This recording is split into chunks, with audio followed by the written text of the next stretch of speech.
Pancakes! Oh, I'm sorry. I didn't see you there. It must be album night. What?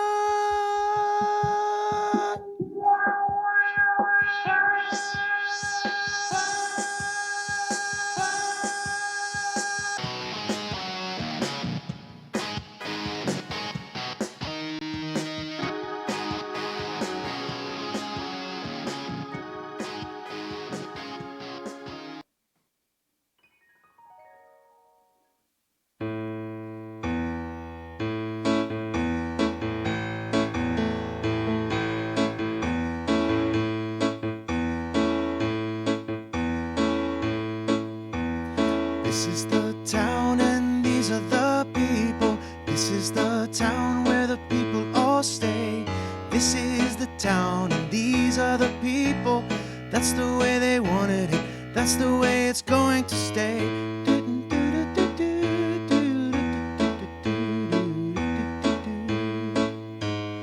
Everything's got 'em. Everything needs one. Wouldn't be without one. Every brain has one. This is the town and these are the people. This is the town where the people all stay. That's the way they wanted it. That's the way it's going to stay.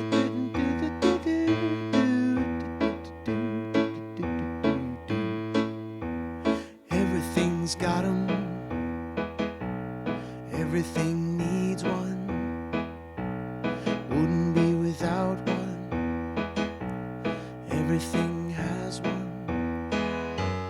This is the town and these are the people. This is the town where the people all stay. That's the way they wanted it. That's the way it's going to stay.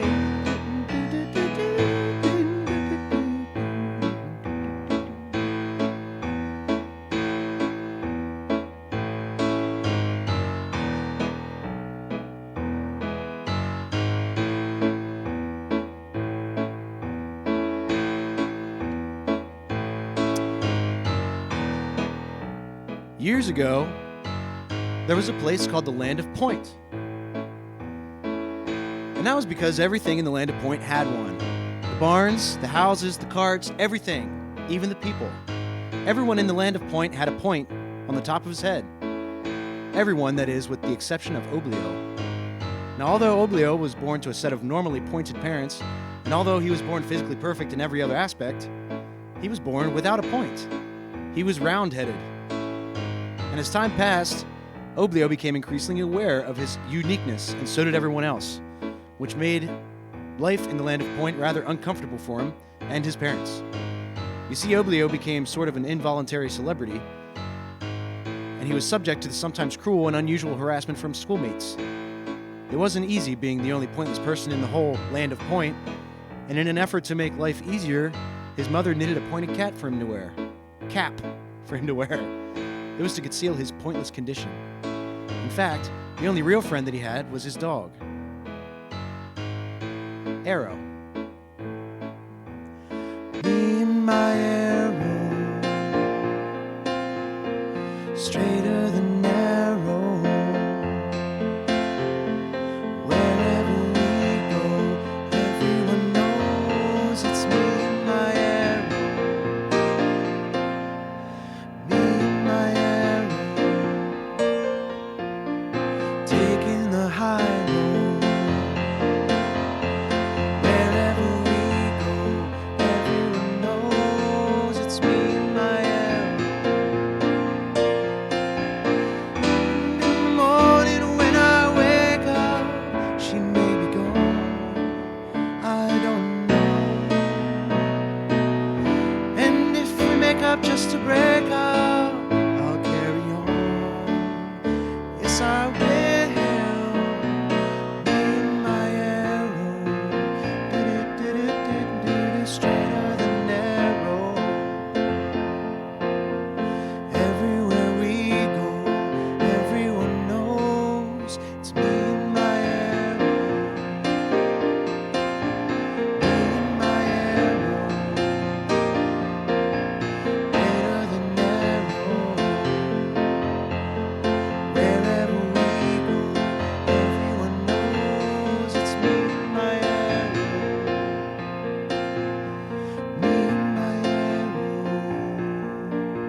National pastime in the land of Point was a game called Triangle Toss. Triangle Toss was a game for people with pointed heads. The object of the game was to toss a triangle as far as you could, and then run to the opposite end of the field and catch it on the point of your head. But since Oblio had no point, thanks for the host, by the way, Wendy. But since Oblio had no point, he would throw a triangle and Arrow would jump up on his shoulders, and the two of them would run to the opposite end of the field, Arrow making the catch using the point on top of his head. Now, most of the kids in the town thought it was all right for Oblio and Arrow to compete as a team. But there was this one kid who was the son of the evil Count, who was the aide to the king, and the Count's kid insisted that because Triangle Toss is a game for people with pointed heads, and obviously Oblio didn't fall into that category, he shouldn't be allowed to play. Well, to settle the dispute, they decided to have a contest. Best 2 out of 3 tosses and catches. If Oblio won, he'd get to play. If the Count's kid won, Oblio wouldn't be allowed to play, and that brings us to the game.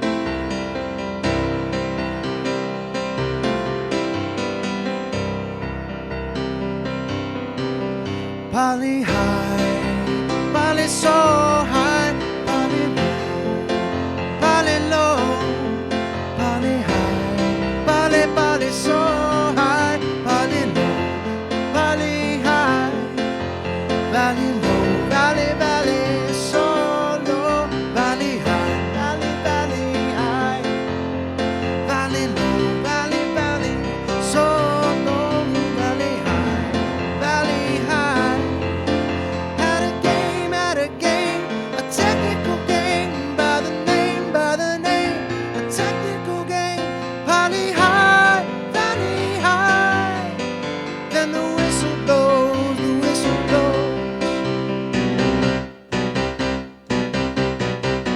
Second half, rather high. Come from behind, far to go. Going slow, running out of time. Number two, dressed in blue, make the run with the ball. Hurry up, Polly, pass Valley by.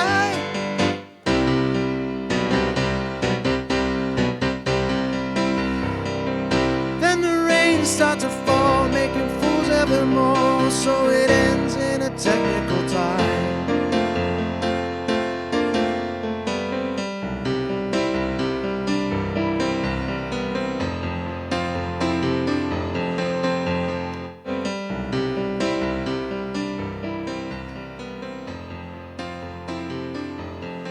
At the end of the game, Oblio had beaten the Count's kid 2 out of 3. When the Count heard of his son's disgraceful defeat at the hands of this pointless Oblio, he was outraged. So he went to the king and reminded him of the law of the land, which is that all things and all people in the land of Point was to have one. And since Oblio didn't have one, he was in violation of that law, which called for his banishment. Now the king, who was good king, was painfully aware of his duty, which was to convene the tribunal. And upon the Count's assistance, that's what he did. And when the tribunal reviewed the case, they could only arrive at one conclusion. Oblio had no point, and was therefore guilty of being in violation of the law. And so it was that he and Arrow, for Arrow was found guilty of complicity, be banished from the land of Point to the pointless forest. The next day, Oblio's mother and father and all the townspeople gathered to bid a sad farewell to Oblio and Arrow. Now everyone thought the banishment to the pointless forest was a bit excessive, but the law was the law, and the people were good law-abiding citizens, and well, it was the first time anything like this had ever happened, and no one knew quite what else to do. Again, it's already a thing for the follow. So Oblio and Arrow set off to the pointless forest, where all things are pointless, and nothing is pointed. And by the way, the distance between the land of Point and the pointless forest is directly proportional to the amount of time that it takes to sing a song.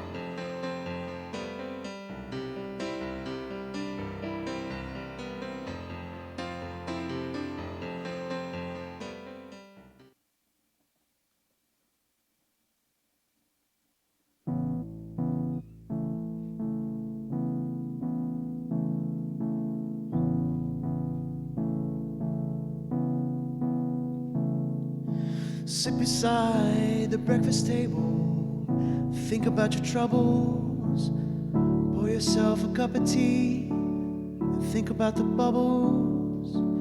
You can take your teardrops and drop them in a teacup, take them down to the riverside, throw them over the side to be swept up by a current and taken to the ocean to be eaten by some fishes who are eaten by some fishes and swallowed by a whale who grew so old he decomposed. Do-do-do-do, do-do-do-do. He died and left his body to the bottom of the ocean. Now everybody knows when a body decomposes, the basic elements are given back to the ocean, and the sea is what it oughta, and soon there's salty water, not too good for drinking, 'cause it tastes just like a teardrops we're running through a filter, and it comes out from a faucet, pours into a teapot, which is just about to bubble. Now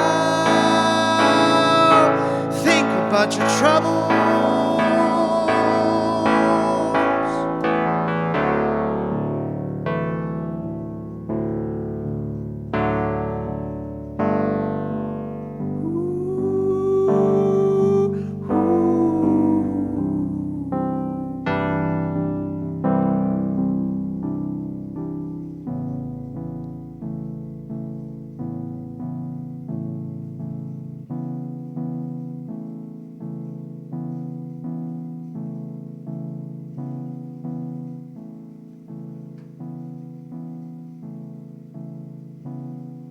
Finally, the two travelers reached what appeared to be the entrance to the pointless forest. There was a huge thorny barrier with a sign at its base that said, "This way!"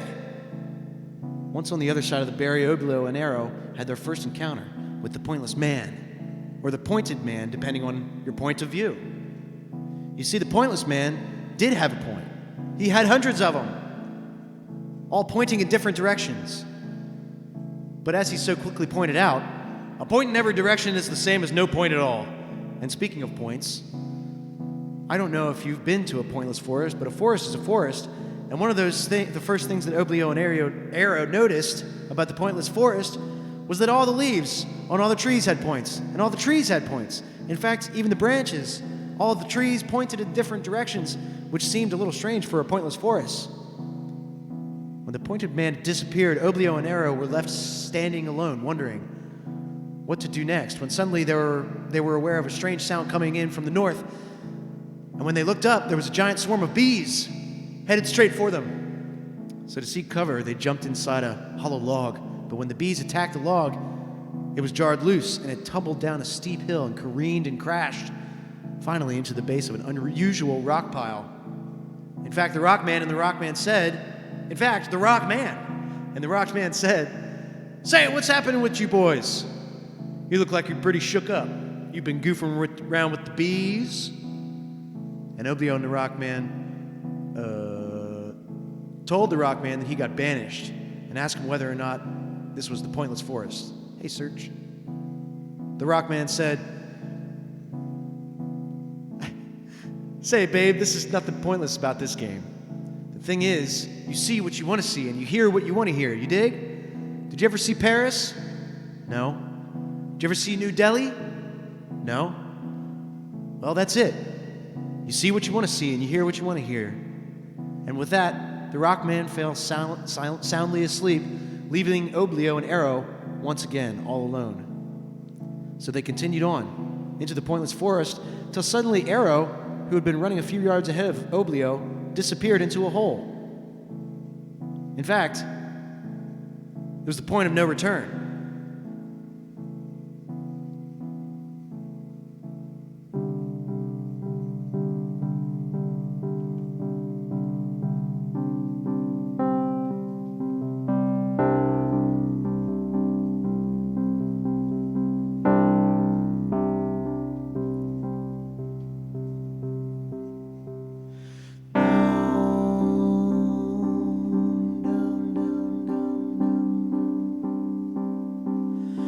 To the bottom.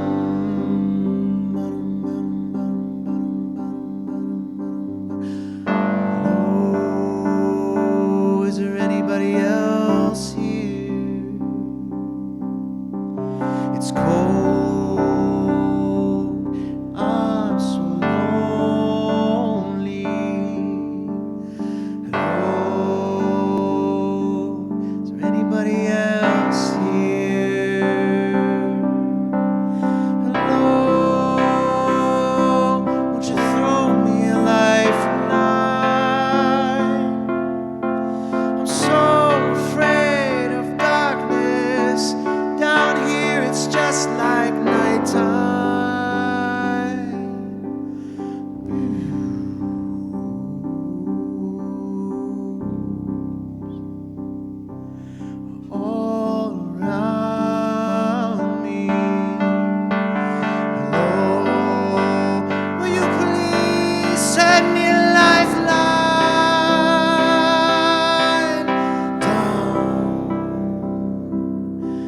Isn't any hope for me unless this is a dream, which seems so real, it's just a fantasy.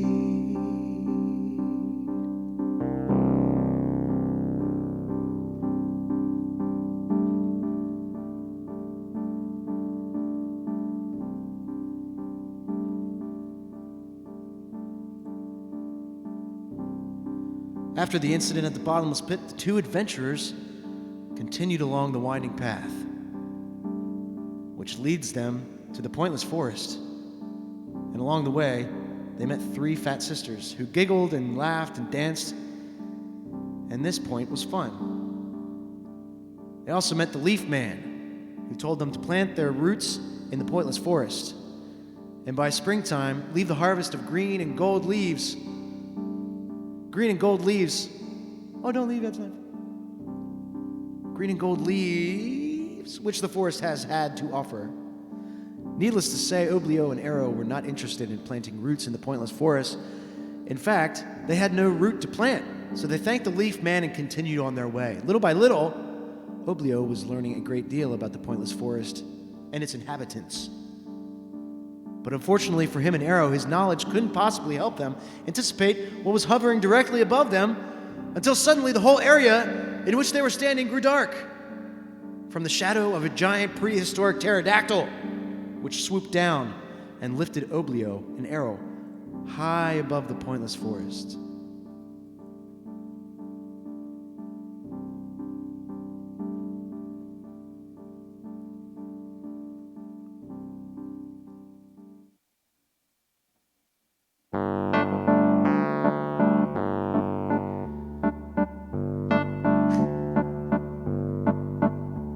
And suddenly the strangest things are happening. I hope it's not like the last time.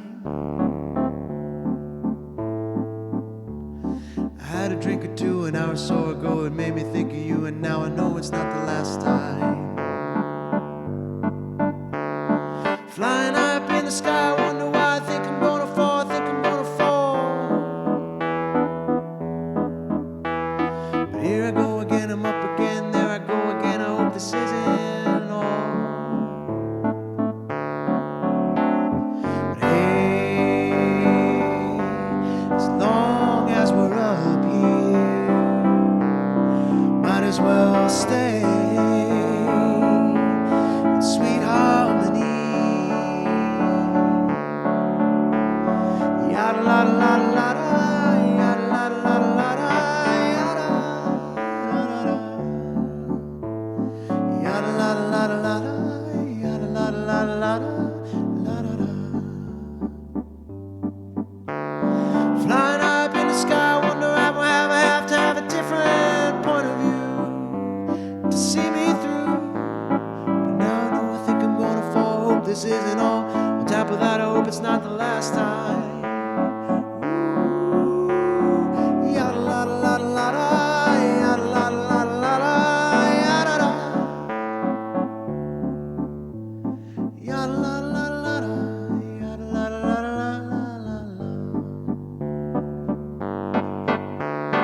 Line up in the sky, I wonder why I have to have another point of view to see me through. But now I think I'm gonna fall. I hope this isn't all. And on top of that, hope it's not the last time.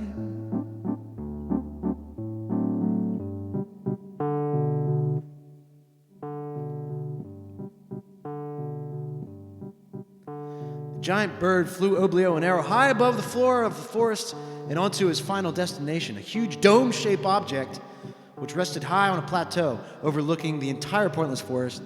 And as the bird landed, it released oblio and arrow, and the two of them slid down the side of the dome, which in reality turned out to be a giant egg. Well, at last it appeared as though they'd finally found something in the pointless forest, which obviously was quite pointless. An egg.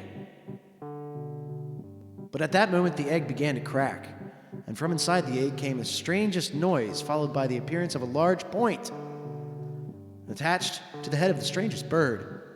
With the exception of the giant pterodactyl, either had seen it, and after an exchange of a few astonished glances, the bird flew away off in pursuit of the larger bird, who apparently was its parent, once again leaving Oblio and Arrow quite alone and as lost as ever.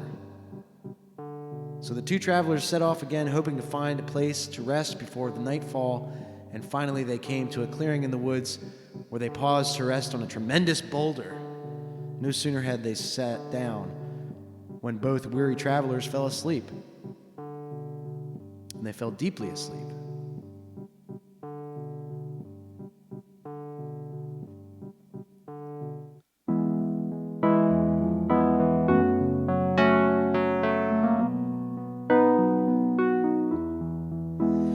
Are you sleeping? Can you hear me? Do you know if I'm by your side?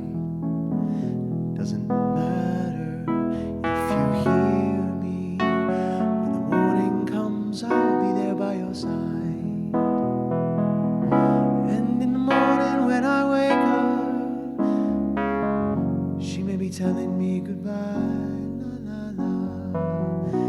And in the evening, if we break up, wondering why, wondering why, yeah. There was a time, we had a time, there was a time.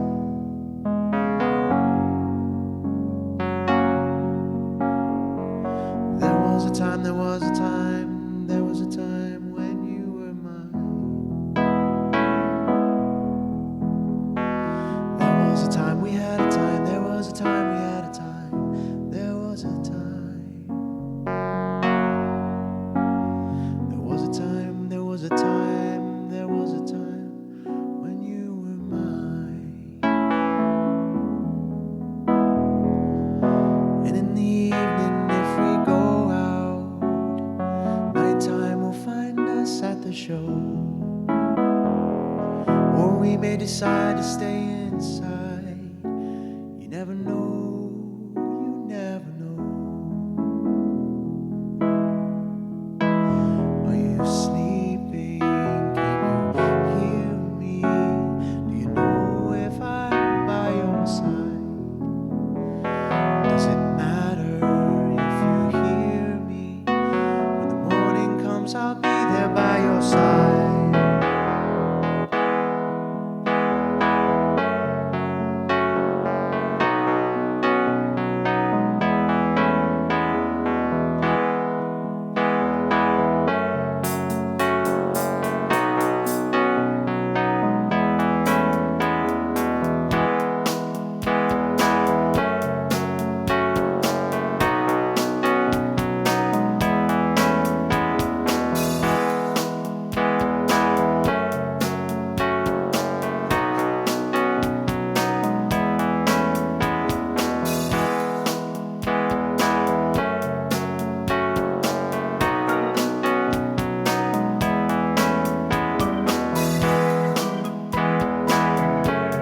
Next morning, Oblio noticed that the rock under which they had slept was in the shape of a giant pointing hand. And there was an inscription on its side which read Destination Point. So they set off in the direction indicated by the hand, and before long they found themselves on a road which led them out of the pointless forest and on through the pointed hills and valleys until finally they paused. And in the distance they could see the spires and steeples of the land of Point. Now when the townspeople heard that Oblio and Arrow had returned, they ran out to the edge of town to give them a hero's welcome.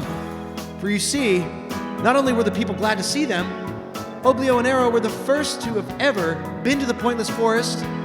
When word of Oblio's return had reached the Count, he was so mad he ran to the courtyard and grabbed Oblio and he said, "What are you doing here? You were banished to the pointless forest." And Oblio said, "But we went to the pointless forest. And not only that, but it's not pointless at all." "What?" There was a huge gasp from the crowd. "Nonsense," said the Count. "You're in trouble." And just then the king arrived and he said, "Not so fast, Count. What do you mean not pointless, Oblio?" And Oblio said, "Well, it's just, we did go to the pointless forest. And it's not pointless at all. In fact, the trees had points." "Oh!" from the crowd. And the leaves and all the branches pointed. "Whoa!" from the crowd. In fact, even the branches pointed. And not only that, but everyone we met in the entire pointless forest had a point. And it's just that. Well, just like here, and we figured since that everything has a point, then I must have one too." Just then someone in the crowd yelled out, "He's got a point there!" And at that point, the bell sounded, and the pointed steeple and all the points on the tops of all the buildings in the whole land of Point began to melt. And at that point, the points of all the tops of the heads of all the people in the whole land of Point began to melt. All that is, except for the Count's, his just sort of flopped over on its side and he split, presumably for the pointless forest. But before he did, he reached over and grabbed Oblio and he pulled off his cap, and you know what? You know what? There on top of Oblio's head was a point. Well, that's about it. Oblio went on to start up a punk band called, that we don't know. You might have heard of them. That's the end of the story. And it's also the end of the album. So thank you. And good night.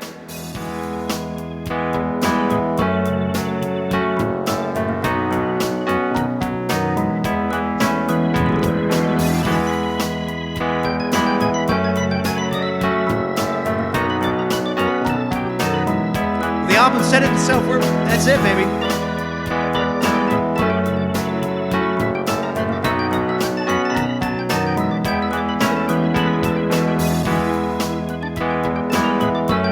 I don't know. What is the point, Toddzilla? Yeah, so thanks everybody for indulging me there. Thanks everybody for indulging me there, not like talking to chat. It's pretty short when I do it like that, so.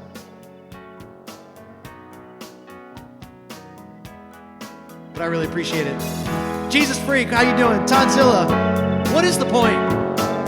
What's the point, folks?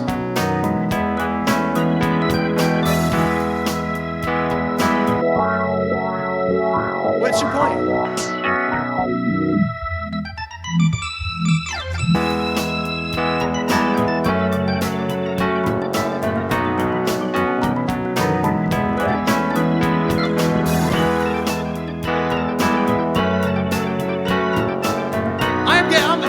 I am the point. I got the point.